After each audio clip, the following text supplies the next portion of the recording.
വേണ്ടിയാ അവർ സംസാരിക്കുന്ന ആർക്ക് വേണ്ടിയാ എനിക്ക് അറിഞ്ഞൂടാ.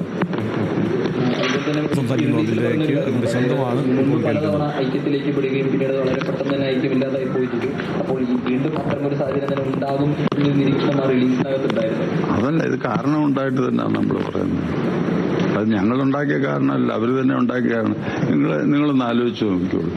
ഒരു അച്ഛനാകട്ടെ മകനാകട്ടെ ആരുമാണ് ഒരു വിഷയം നമ്മൾ ചർച്ച ചെയ്തുകൊണ്ടിരിക്കുമ്പോൾ രാഷ്ട്രീയം, അതായത് നിഷ്പക്ഷമായി നിൽക്കുന്ന ഒരു വിഭാഗവുമായിട്ട് ചർച്ച നടക്കുമ്പോൾ ഏതെങ്കിലും രാഷ്ട്രീയ പാർട്ടിയിൽപ്പെട്ട ഒരു നേതാവിനെ അതിനെപ്പറ്റി സംസാരിക്കാൻ എൻ്റെ അടുത്ത് വിടുക എന്ന് പറഞ്ഞാൽ അതിന്റെ പിന്നിൽ തന്നെ അർത്ഥം ആർക്ക് വേണ്ടിയത്? ഒരു അബദ്ധം വരാതിരിക്കാൻ ഞങ്ങൾ എപ്പോഴും ഗാർഡറാണ്. ഈ ഐക്യം എന്ന ആശയം തന്നെ മുന്നോട്ട് വെച്ച ഒരു രാഷ്ട്രീയ ലക്ഷ്യത്തോടു കൂടിയാണെന്ന് കരുതുന്നുണ്ടോ? അത് ഇപ്പം അങ്ങനെ തോന്നുന്നു, അത്രേ ഉള്ളൂ. സാർ, ഈ സർക്കാരിനോടുള്ള നിലപാടിലും ശബരിമല വിഷയത്തിലും അപ്പോൾ എന്തെങ്കിലും മാറ്റമുണ്ടോ? ആ നിലപാട് ഒരു മാറ്റമില്ല. ഇത് ഈ വിഷയത്തിൽ മാത്രമേ ഉള്ളൂ. അല്ല, എല്ലാം സമദൂരത്തിൽ അടിസ്ഥാനം. സർക്കാരിൻ്റെ കാര്യത്തിലായാലും പാർട്ടിയുടെ കാര്യത്തിലായാലും എല്ലാം സമുദായങ്ങളുടെ കാര്യത്തിലാണെങ്കിലും ഞങ്ങളെല്ലാവരോടും നല്ല ഇത് സൗഹൃദം വെച്ച് പോകാൻ ആഗ്രഹിക്കുന്ന ആളുകളാണ്.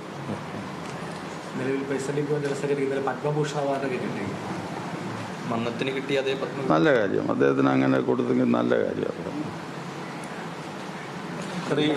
ചില അടിസ്ഥാന മൂല്യങ്ങൾ ബലികഴിപ്പിക്കാതുള്ള ഐക്യമെന്നായിരുന്നു അന്ന് പറഞ്ഞിരുന്നത്. അന്ന് സാർ തന്നെ പറഞ്ഞു, ലീഗാണ് നേരത്തെ ഭിന്നത ഉണ്ടാക്കിയത്, അല്ലെങ്കിൽ SNDP അകറ്റിയതെന്നുള്ള സംഭരണ കാര്യത്തിലല്ലേ പറഞ്ഞു. അന്ന് സംഭരണ കാര്യത്തിൽ അതെല്ലാം പോയല്ലോ. സംഭരണത്തിന് തീരുമാനം ഉണ്ടായില്ലേ.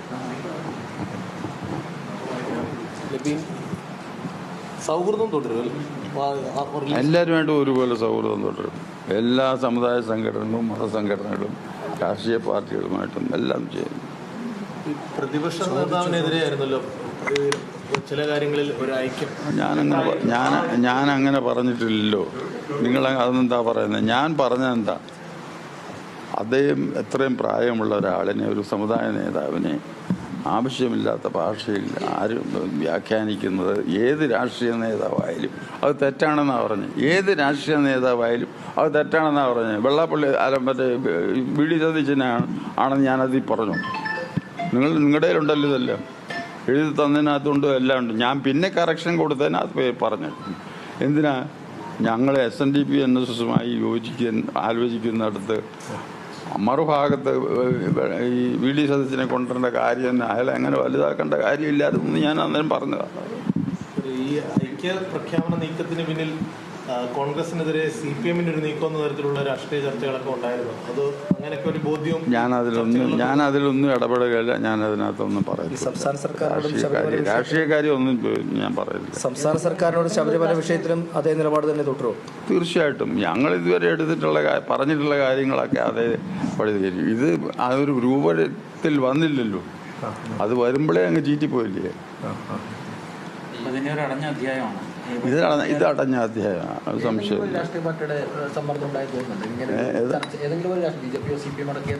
ഒന്നുമില്ല. ഒരു രാഷ്ട്രീയ പാർട്ടി എന്താ വെച്ചാൽ ഞങ്ങളുടെ കൂട്ടത്തിൽ എല്ലാ രാഷ്ട്രീയ പാർട്ടിയിലും പെട്ട ആളുകളുണ്ട്, അംഗങ്ങൾ.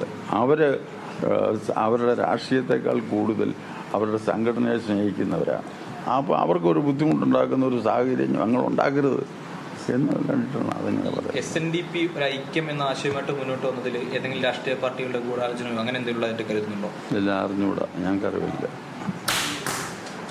ഈ മകനെ വിട്ടതിലാണ് നമുക്ക് എതിർപ്പല്ലേ? ഏതാ ഈ മകനെ അതല്ല, മറ്റൊരു രാഷ്ട്രീയമായിട്ട് സംസാരിക്കാത്ത ഒരാളുടെ ഒരു രാഷ്ട്രീയക്കാരനെ പറഞ്ഞു വിട്ടാൽ എന്ത് ചെയ്യും? അത് അദ്ദേഹത്തിൻ്റെ മകനെ പറഞ്ഞു വിടുക. അതാണോ?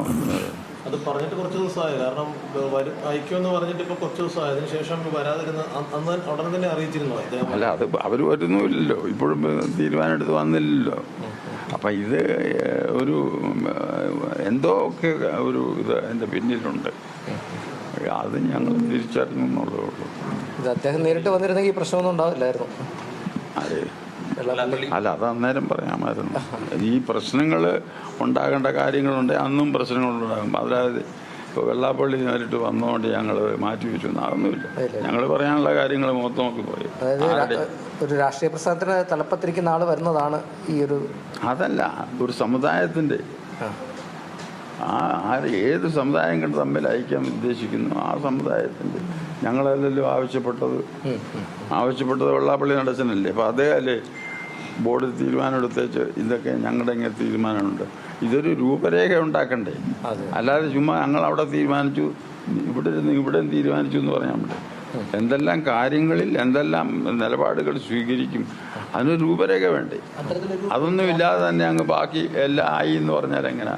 ഞങ്ങൾ ഐക്യത്തിലൊന്നും ആയില്ല. അതിൻ്റെ ആരംഭഘട്ടത്തിലേക്ക് വന്നത് അപ്പോഴേ തന്നെ അതൊരു വേറൊരു രാഷ്ട്രീയക്കാരനെയാണ് അതിനെ ചർച്ചയ്ക്ക് വിടുന്നത്. ഇപ്പോൾ പിന്നെ ഞാൻ അതിൻ്റെ ഉള്ളിലേക്ക് രഹസ്യം എന്തോന്നാന്ന് നമ്മൾ അന്വേഷിക്കേണ്ട കാര്യമാണ്. രണ്ട് പ്രഖ്യാപനങ്ങൾ ഉണ്ടായതല്ലാതെ ഒരു തരത്തിലേക്കുള്ള ഒരു ഡ്രാഫ്റ്റ് ഉണ്ടായില്ല എന്നാണ് ചർച്ചയ്ക്ക് അല്ലെങ്കിൽ ഐക്യം സംബന്ധിച്ച്. അത് ഉണ്ടായില്ല എന്നുള്ളതല്ല, അതിൻ്റെ അർത്ഥം ഞങ്ങൾ ആഗ്രഹിക്കുന്നുണ്ടെന്ന് വരും. പിന്നെ നടന്നില്ല. അത് തന്നെ. ഒരു ഐക്യം ആഗ്രഹിച്ചിരുന്നു, പക്ഷേ ആര് ആഗ്രഹിച്ചിരുന്നു ഒരു ഐക്യം. അദ്ദേഹം പറഞ്ഞതുകൊണ്ട് നമ്മൾ ഈ കാലഘട്ടത്തിൻ്റെ ആവശ്യമാണ്, ഹൈന്ദവനും ഒന്നിക്കേണ്ടത് ആവശ്യമാണ് എന്ന് പറയേണ്ടി വന്നിട്ടുണ്ട്. അതാണ് അതിൻ്റെ ശരി.